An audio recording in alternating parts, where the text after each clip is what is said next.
Israel seems to be on trial, which I don't understand. That Israel, people are saying ceasefire. And of course, none of us want violence, but there was a ceasefire on October 6th. And since that time, we know what happened on October 7th, beheading, raping, every inhumane thing that you can do by a group whose only mission is not real estate, and it's not protecting Palestinian people. They put their own people in harm's way. They use them as shields. They've stolen billions of dollars of aid from the humanitarian aid from them.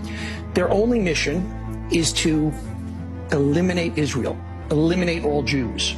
That's it. That's their mission. And yet, constantly, Israel seems to be on the defensive. There is something that, for some reason, evil is not graded the same way when it's against Jews and it's against Israel. And I don't understand that. There's such an anti-Israeli bias because their domestic politics under Netanyahu. Netanyahu needs to go, by the way. Correct. And I think U.S. foreign policy experts think that he may not be there. He may not be. But there is this real bias against the plight of Israel, even in the wake of 1,400 primarily civilians being slaughtered over an 8.5-hour period, mutilated, slaughtered, raped in front of their children and husbands and wives. And what has Israel since then been on the defensive, explaining every move they make? And obviously, like any human, we want to do everything we can to protect every life. Of course. But they're in a war.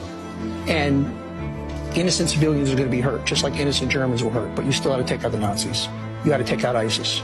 And Hamas has to be taken out. And there's no other answer. You can't live next door to people whose entire mission is to annihilate you and destroy you. And people in this country are cheering. And the media is just kind of tippy-toeing around it. The Jews are treated different than other groups. That there's a dislike.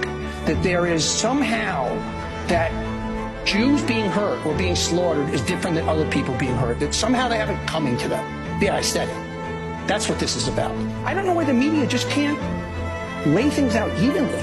Nobody's asking you to side with either side. Just report it fairly, report honestly, and report one group that is pure evil, and the other group, like us, they're very imperfect, just like we are, but they're a civilized, human value-driven democracy. Hamas is not fighting for peace. They're fighting for death. They don't want peace for their own people. This is just so black and white stuff. There's no gray areas here. And the media is like,